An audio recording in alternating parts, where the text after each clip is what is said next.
Advanced World 2, my students often have a DBQ on urbanization of the Industrial Revolution. And so while cities existed prior to the Civil War, they're going to take on a dramatic change post-Civil War, particularly northern cities. Keep in mind that much of this period that we're discussing in history is from a northern perspective, i.e. the South will not change a whole lot in 45 years. You remember Henry Grady and the discussion of the post-Civil War. So I have here a sort of list that my space does not do it justice. I realize looking down here. Some of these are mentioned in subsequent questions. So if you feel like you're at a limit for where you can write this, that's fine. But what you might want to make note of are particularly words that are either new to you or unfamiliar to you. So for example, looking at our characteristics of these new cities, one is what we would later in history call a megalopolis. So what that means is you start to see emerging in America during this period a sort of contiguous extension of the cities from, if you think of the most notable one in America at that time, it was from Boston. And as you came down from Boston, you got into the, into Providence and in the sort of, outskirts of Connecticut. And then you got into New York City. Okay. And then as you left New York City, you got close to Philadelphia. And as you left Philadelphia, you were almost in Baltimore. And as you left Baltimore, you were in Washington. So there's like this one large urban connection there. And around the Great Lakes, you would also see this.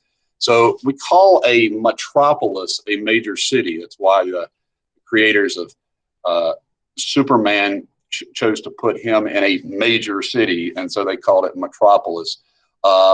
Later, Batman would be put in another major city, and they would call it the sort of classic nickname of New York City, Gotham. So, metropolis. Well, a metropolis that connects to another metropolis, so to speak, is called a megalopolis. Now, you don't have what is a phenomenon of the 1950s, which are suburbs. So you have what are called inner cities and outer cities. So you have these rings, so to speak, between what life was like in the so-called inner city, and then you would have an outer ring often that was what we would today consider like the suburb, sort of part of the city, but much more, pastoral, much more attractive.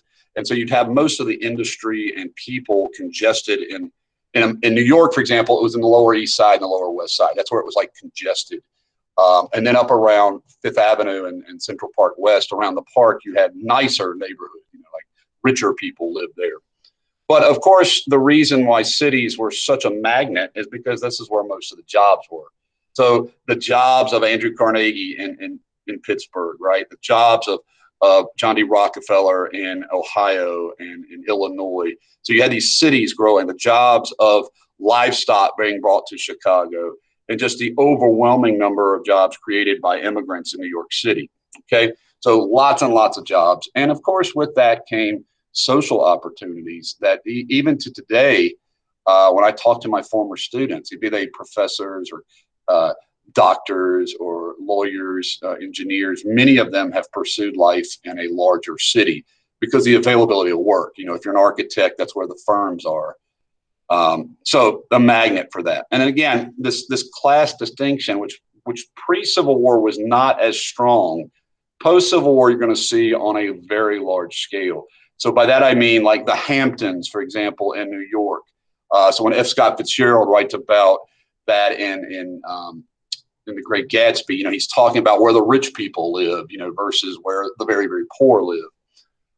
Lots and lots of new jobs opening up for women, what will later be called the pink collar sector. Certainly women will be available for factory work, but now much more in sort of a lower income, middle class professions.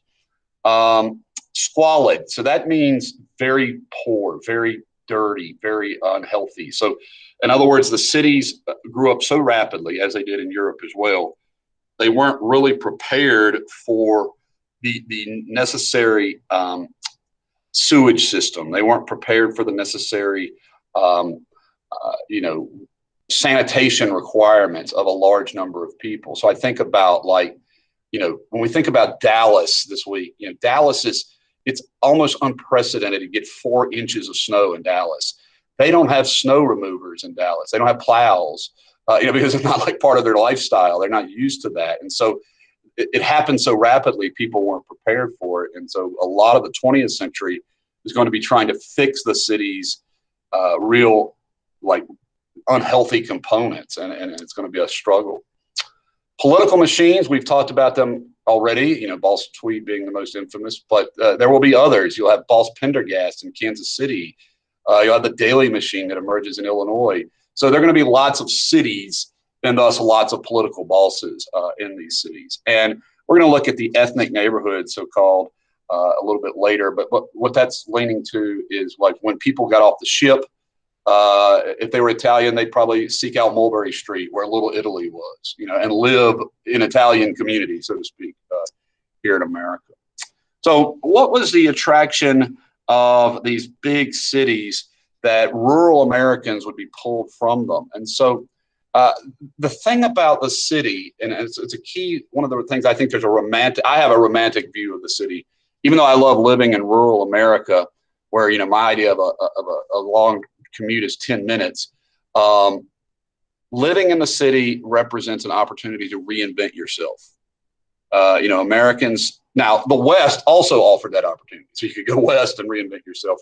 But in the city, it was energetic. Everywhere there were people, and everywhere there was new cultures to be around. And I want to mention, that's not on my PowerPoint here, but the book talks about, so the word amenity means things that makes life comfortable, right? So they had electricity, for example. And I know you're like, ooh, electricity. But in much of America, that was non-existent. They had telephones.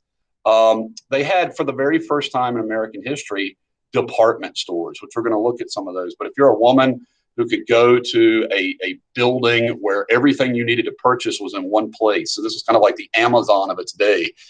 So when you think about Macy's or in New York or Marshall Fields in Chicago, these were huge department stores where you could get anything, any kind of number of consumable goods. So this was a really popular destination, and it really drew a lot of people.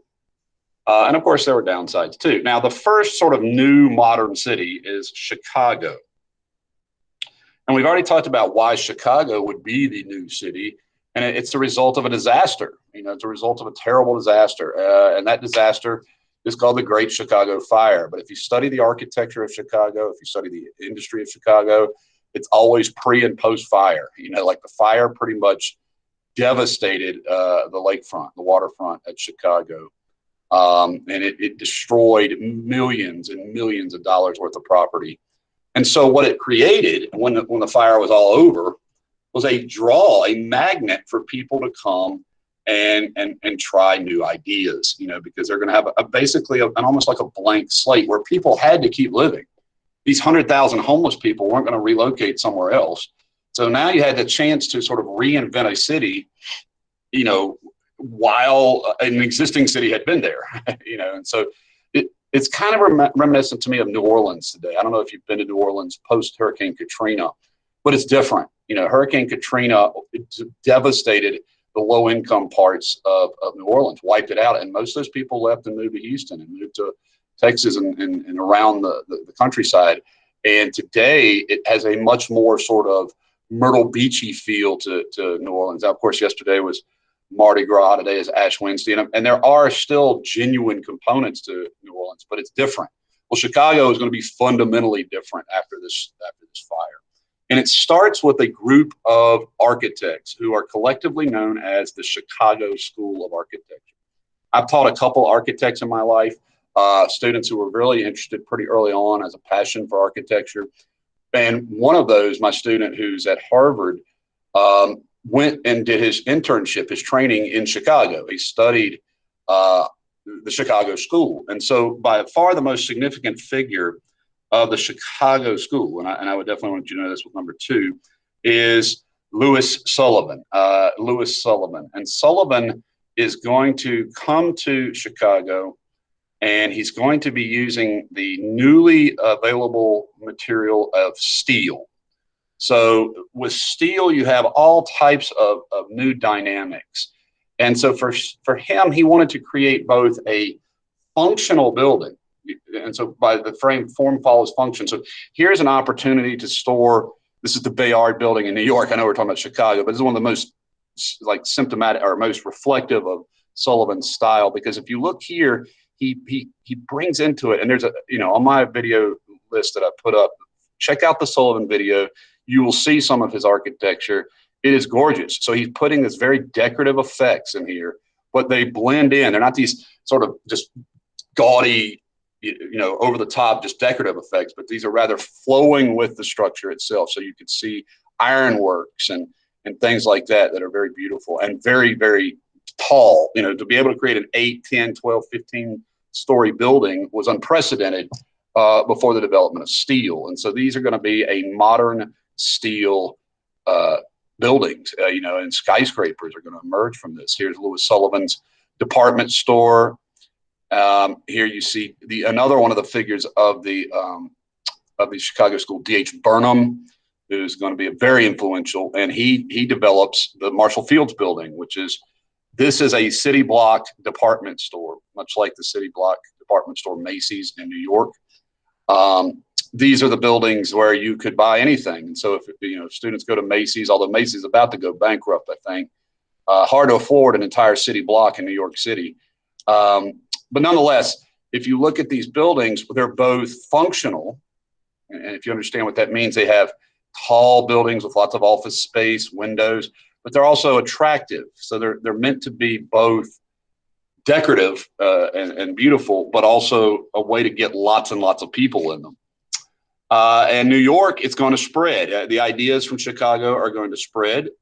They're going to be more gaudy, I think. Ultimately, you're going to have things like Art Deco in New York.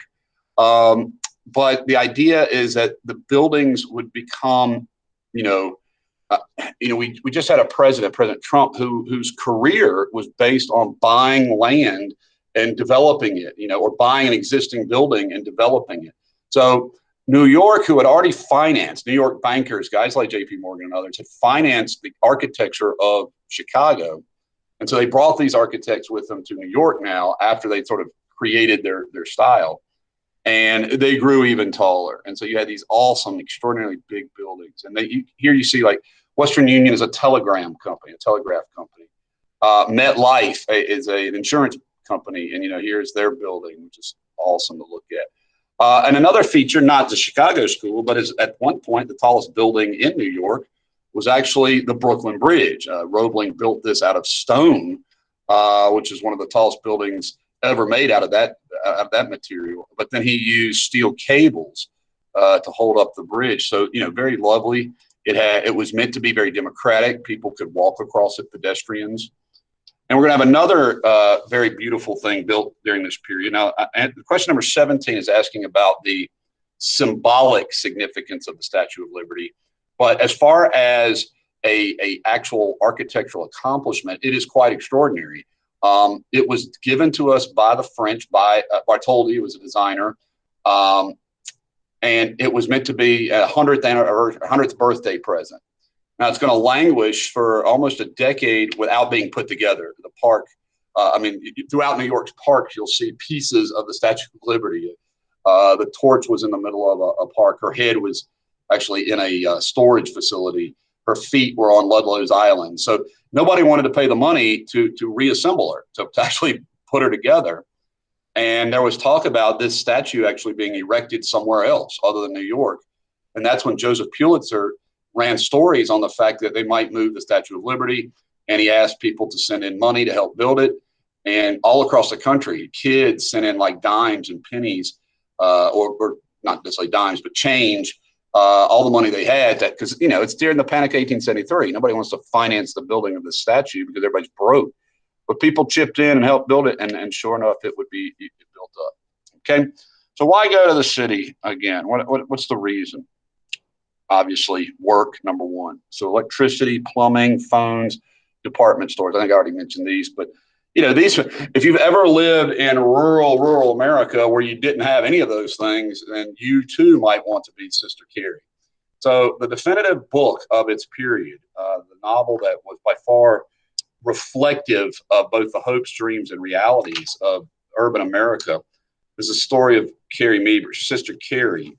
And in it, Dreiser takes a young woman who moves to the city with big dreams and ambitions. She's disappointed routinely by the men in her life. As you know, that was like people were trying to take advantage of her, but ultimately it's a story of perseverance. And so it's a really great little book, that students often read for like book reports and things like that, but it's very important work. So I'd be familiar with Dreiser. He's going to write another key American novel called An American Tragedy. And so he's going to try to grasp both the appeal of the city, the magnetism of the city, but also the danger of the city in fiction form. Now he's a fiction long form, so definitely be familiar with it. Now, speaking of the dark side of it, this is what living in cities also has, which you might want to keep in mind as well. Trash. Keep in mind this is pre necessarily trash pickup or garbage men or anything like that. So it was terribly dirty. People often would just burn their garbage, so you had fires routinely. Crime. So one of the things that's going to be invented during this period is the mug shot. For the first time in history, you're going to have people, because you could become a criminal in New York and you could move 30 blocks away and you could still be a criminal there, or better yet, you could get on a train and go be a criminal somewhere else. And there was no track record that followed, criminal records. So you're going to have modern criminal development, things like forensics, for example.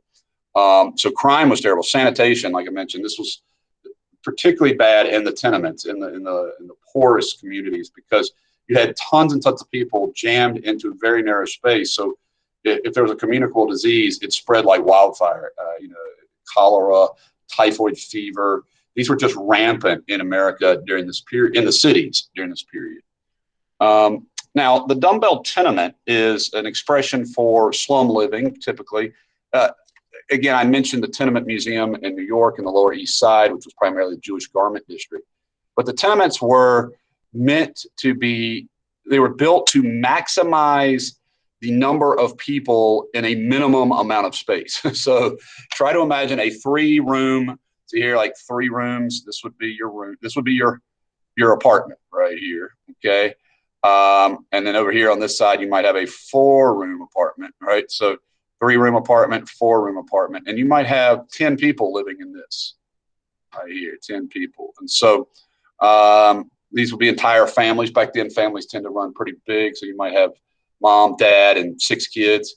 It's like kids were always outside playing. They were dark. Often they didn't have light. If they did, it might be oil lamps or maybe eventually electricity.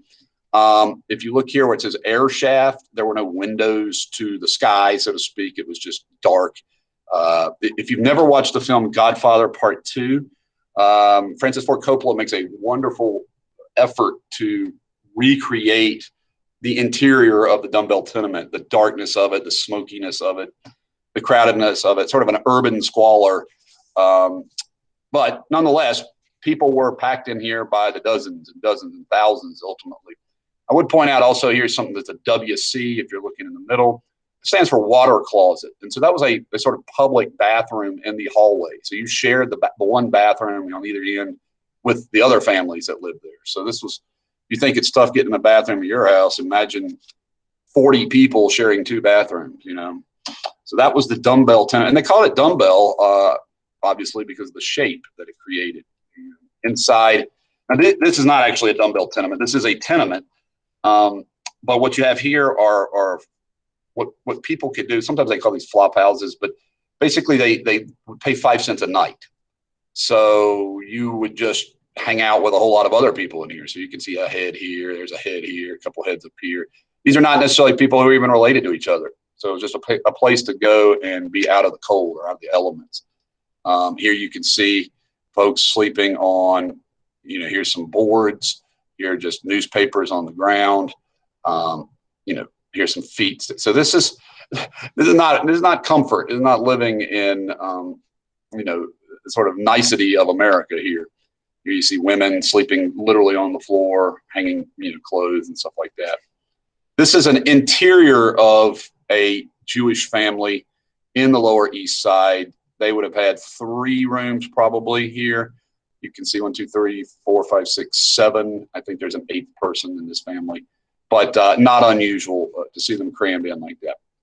So the tenements here, you can see tenements later on. These would be used. when you hear terms like ghetto, like people living in ghettos, so this is kind of like that, where you have all these people piled into like one area. Now they're paying rent. None of these folks own anything really, hardly at all. They're paying rent. Usually the landlord doesn't even live anywhere near the city or anywhere near this part of the city. So you would see, children, beggars laying around, barefoot, laundry strewn around. I mean, it almost looks ramshackle, like it's about to fall over. And this is best, and I have this fellow's book, or a couple of his works actually back here. It's best categorized or cataloged by a Danish immigrant named Jacob Riis, R-I-I-S. And you definitely want to know who Jacob Riis is. So Jacob Riis was both a photojournalist, as in he took pictures, but also a writer. And he believed that the ordinary American person really was unaware of this, was unaware of this, or if they were, they didn't really care. This is what he had to say about how the other half lives. So when we use that expression in American culture, it's a reference to how poor people, and I mean really poor people, live. If it shall appear that the sufferings and sins of the other half and the evil they breed are a just punishment upon the community that gave it no other choice, it will be because that is the truth.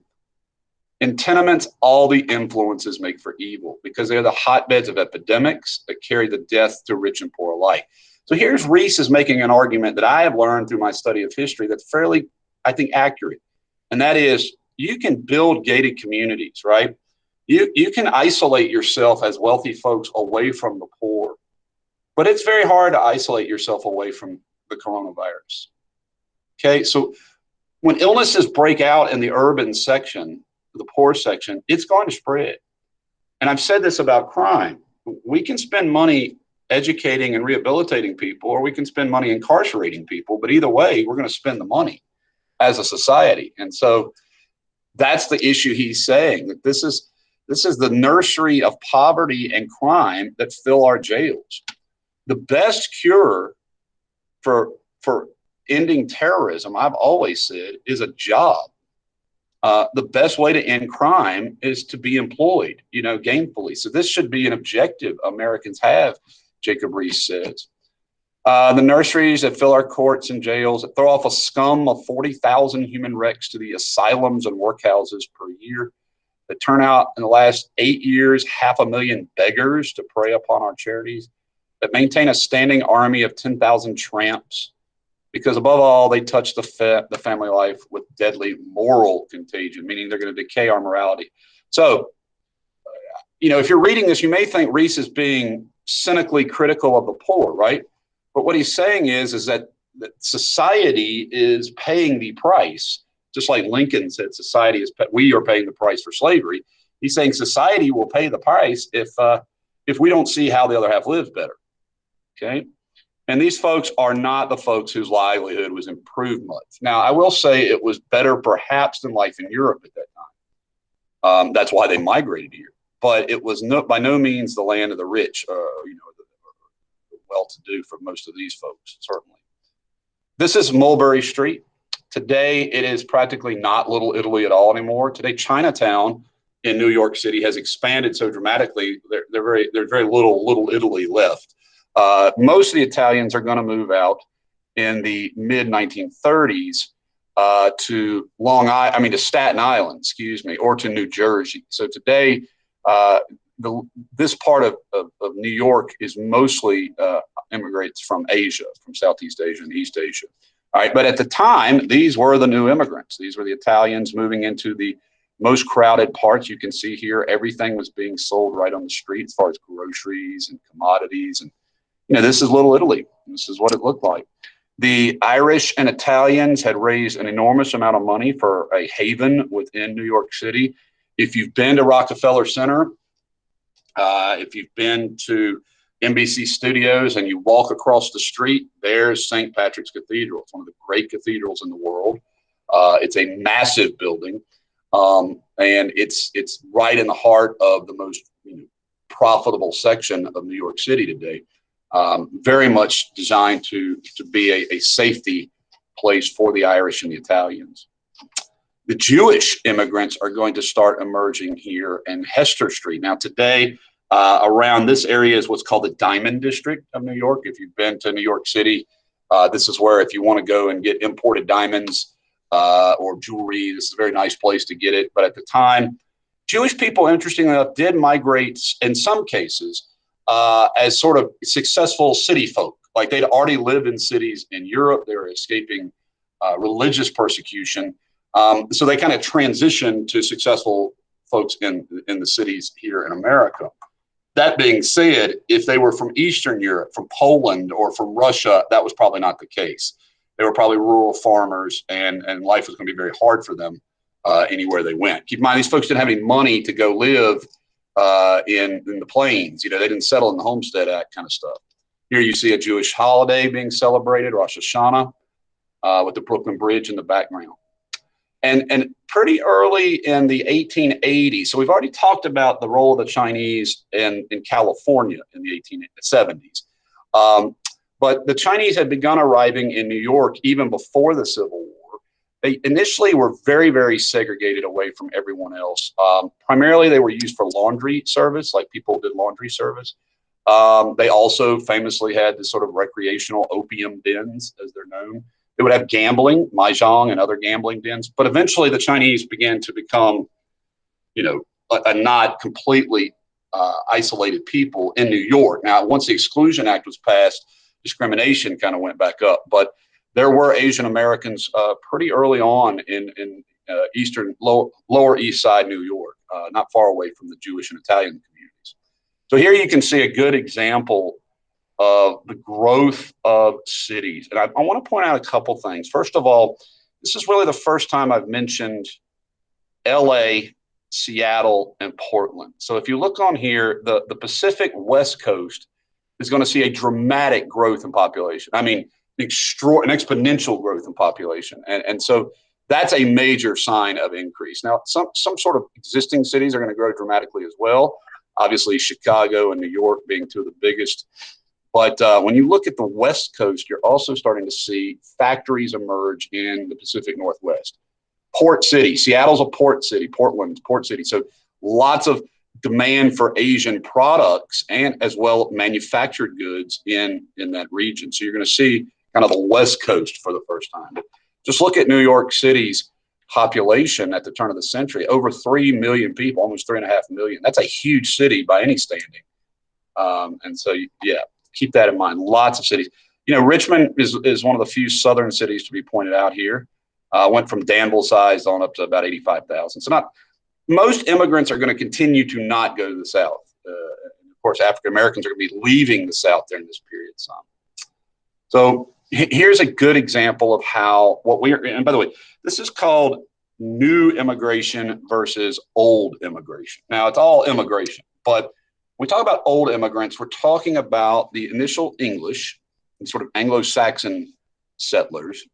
And then ironically now, to a degree, the Irish and the Germans. Now, not as much Irish here as I would emphasize as the Scots-Irish and the Germans. So typically the old immigrants, we might call them more waspy, were from the western part of Europe. So maybe Scandinavia, maybe of course, Britain, Belgium, maybe France. And typically they were Protestant and already literate. And usually if they were English or Scots-Irish, they came with some knowledge of self-government, some experience, some practice of self-government. I teach my world history classes. One of the reasons why Latin America has had such a tough road with democracy is that they did not have self-government in their history. The Spanish were monarchs. The viceroys were total power. So these folks came over with traditions that sort of supported this. These new immigrants who are going to be the source of so much of the new labor supply of America are from South and Eastern Europe. So Italians, Greeks, Hungarians, Poles, definitely Russians, and they're going to be different. They're really some of the first time you're going to see Eastern Orthodox immigrants. A lot of those are going to settle in places like Pittsburgh to be steel workers, or in parts of Appalachia like West Virginia to be coal miners. Lots of Jewish immigrants for the first time, really, and they're going to primarily settle on the Eastern Seaboard. Now, new immigrants are much, much worse off historically as people.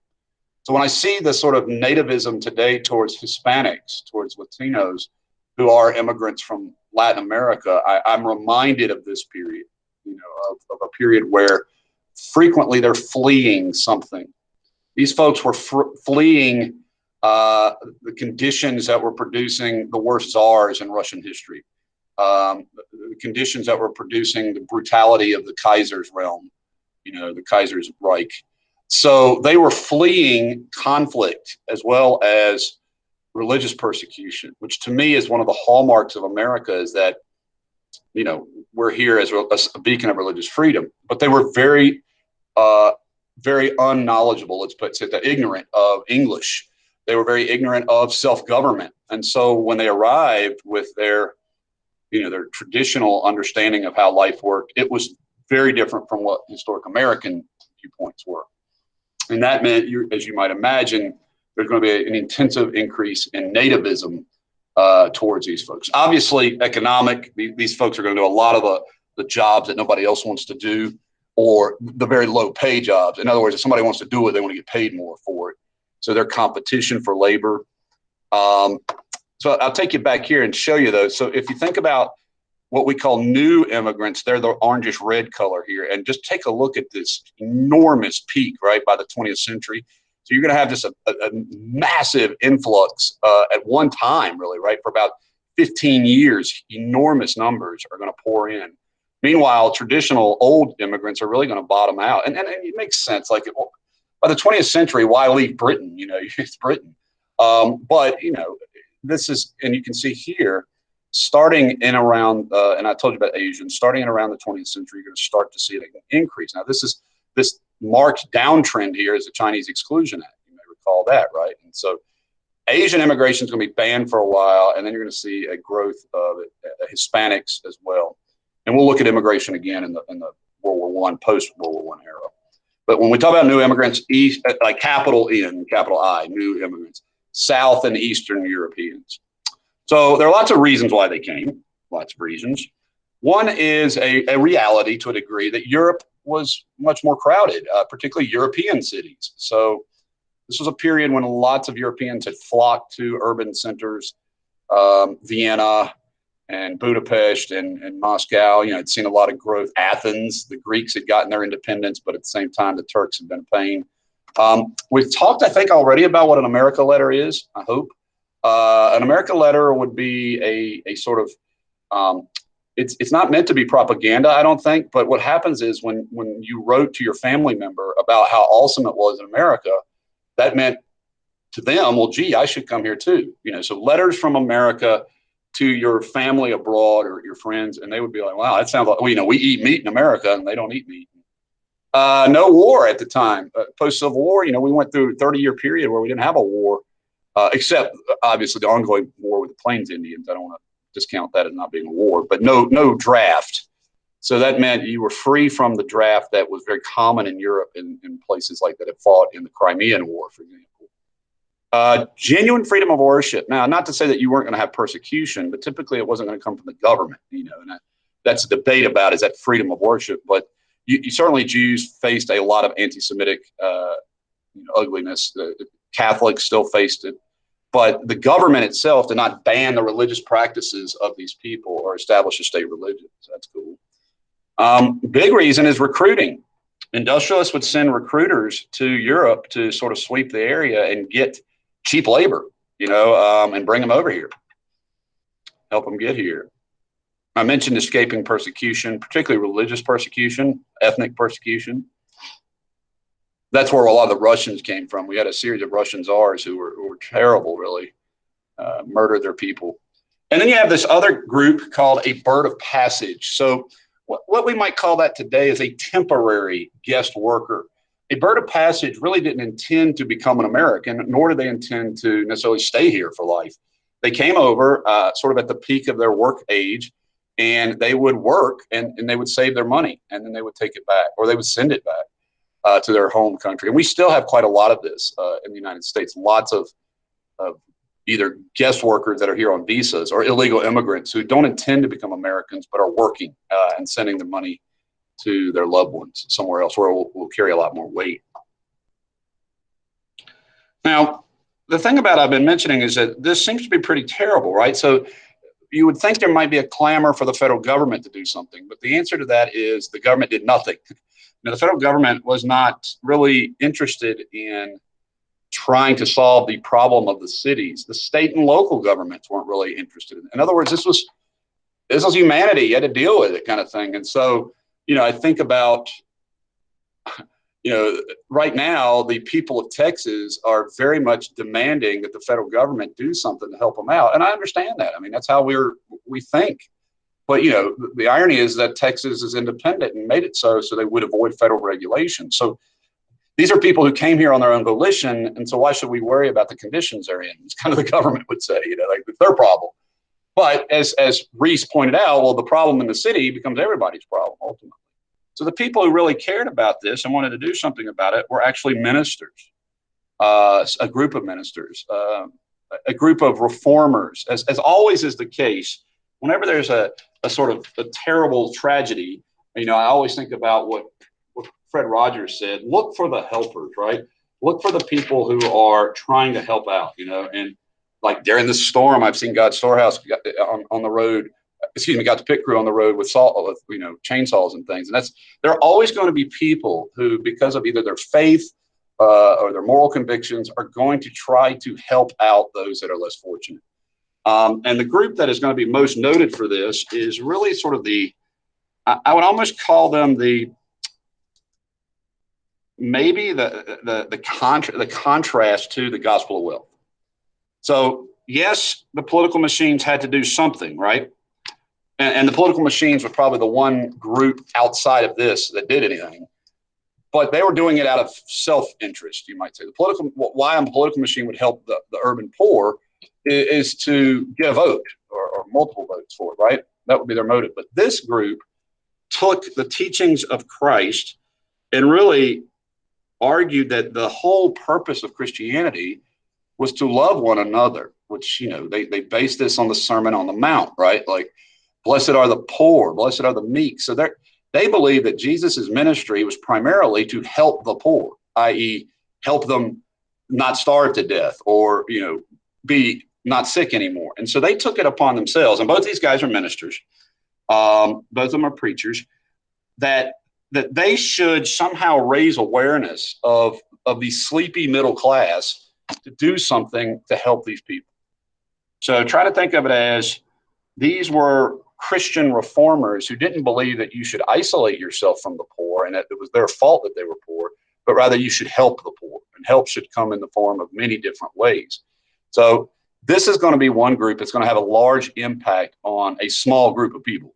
In other words, it's not like this, but later on, they're going to have an impact on an enormous important group of people. So at the time, social gospel advocates are not going to be like hugely popular in a sense of beyond that fairly narrow urban environment, but they're going to influence a group of intellectuals who will go on to shape American politics really for a generation, called the progressives, who believe that the government should, now they're doing it from a moral, religious perspective, like we should help the poor and, the hungry and the needy.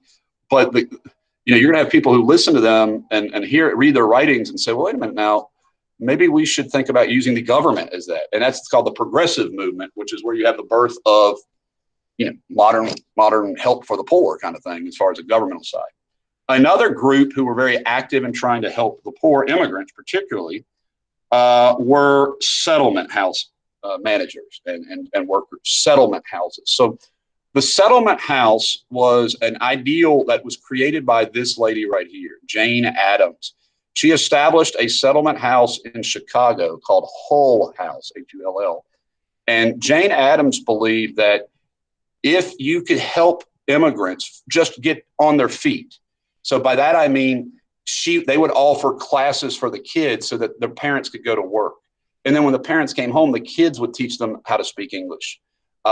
So it was a crossover of daycare and soup kitchen and social orientation to being an American. So it's really what it sounds like, helping you settle here in America. Well, that became known as the settlement house movement, and it would spread across the country. Most notably, from Chicago to New York. And so you have Hull House being the original. She would later lead an organization called the American Civil Liberties Union, which is still a very famous group, ACLU, and she was very much opposed to imperialism, and she won the Nobel Peace Prize for that. Jane Addams is a remarkable lady. Her kindness was sort of legendary, and really what she lays the foundation for the profession of is what we call today social worker. Social worker. So in other words, it was her work that enabled these people to transition from being immigrants to becoming Americans, and how wonderful that is. One of the people who learned from her is Florence Kelly, who I'd also like you to know, as well as Lillian Wald. Both Wald and Kelly were also settlement house workers, right? And Wald would go on to create the Henry Street settlement in New York City, which was very important. Another one of these great settlement houses. Kelly is really one of the great Americans because she is going to go from Henry Street, right, the same settlement house, to founding one of the founders of what is called the National Consumers League, which is to protect the food you eat and the goods you purchase to be safe. So when I think about American history, I think it's wonderful that a Jane Addams and a Florence Kelly can be in the same discussion as a Lewis Sullivan and over a James A. Garfield. To me, they're more significant in some respects. They have more influence. So definitely be familiar with that. Okay, the role of social work. Okay, and also really the fact that it was not just like the pre-Civil War, the antebellum reformers were not just feminists. These women were feminists too. On top of everything else, they were advocating for women's right to vote. So they were very we would call them activists today. They were social activists and very successful. So let's talk about jobs for women. What happened primarily was like it happened before. If you worked in a garment district as a woman, you probably weren't married. If you worked in a factory, like that was still the case from if you remember Lowell and things like that. But there were new jobs that were more clerical, and by that, if you don't understand what that means like typist, stenographer, like somebody who takes transcripts, telephone operators, telegraph operators, secretaries. So, today we call that sometimes the pink collar, pink being gender, feminine. But in reality, they're non-blue collar, meaning they're not manual labor in a sense of working in a factory or in a field. So lots of these jobs became available. And for this middle class women, particularly, you're going to have, for the first time really in American history, the idea of leisure for ordinary Americans. Keep in mind, before this, leisure was not really something, leisure meaning like chilling out, having fun, relaxing time. You had church Sundays, and that was about it, like in history. And so now you're going to see during this period, for example, a lot of sports invented and developed. You're going to have parks created for the first time, like public parks. You're going to have the first amusement parks created. You're going to have the phonograph developed. So there's going to be a lot more, what you're working for is not simply survival mindset, but now you can actually work for something that you get to enjoy besides drawing breath. Okay.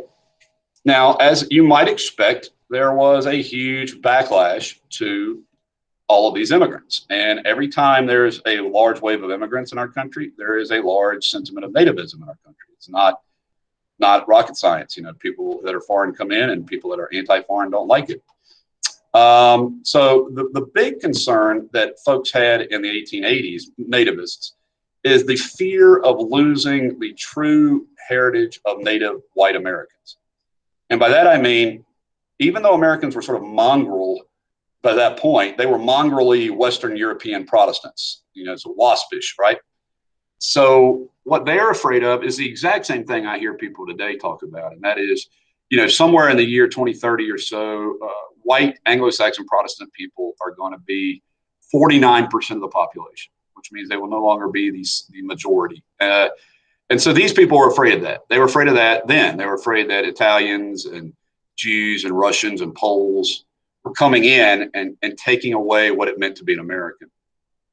Particularly the rhetoric that was most inflammatory and easy to use was out of a group called the APA, which stands for the American Protective Association, American Protective Association. They were afraid, and here you can see this fellow from Iowa, Bowers, was that because these people were loyal to a ecclesiastical, that means religious power, not created by Americans, and claims equality. So in other words, these folks are loyal to the Pope more than they're loyal to America.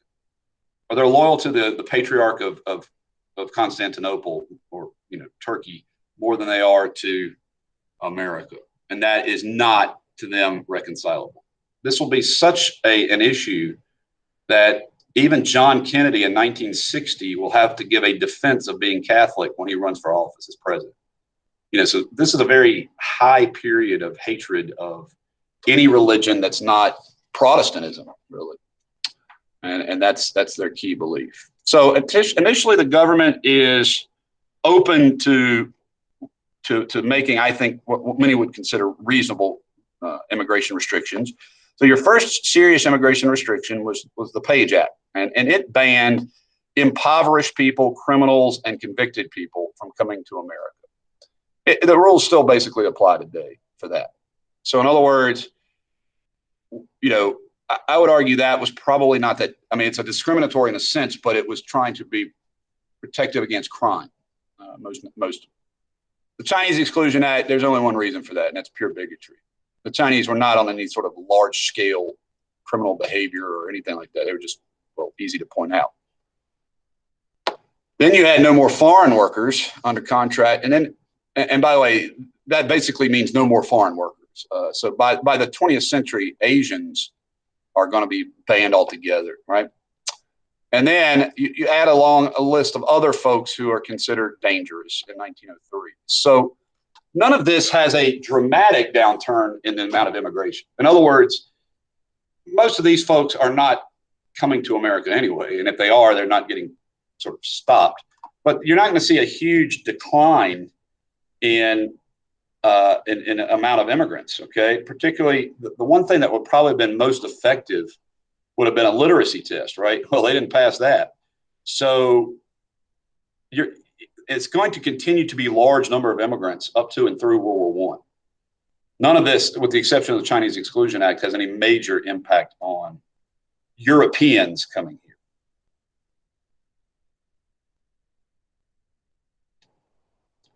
So I don't necessarily need you to write everything down here, and certainly the slide is available to you.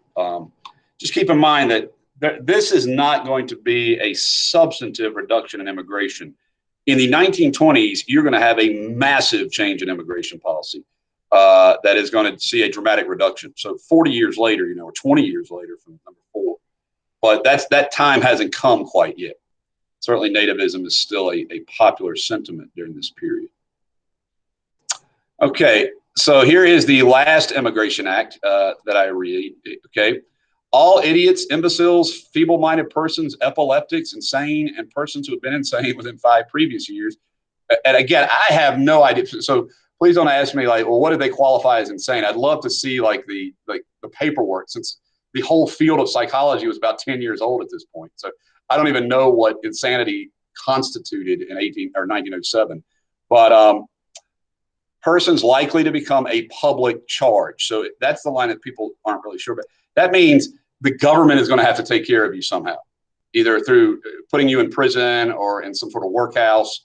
So no professional beggars, no TB. Now, by the way, you still can't immigrate to America with a contagious disease, a communicable disease. And so that's not really rocket science.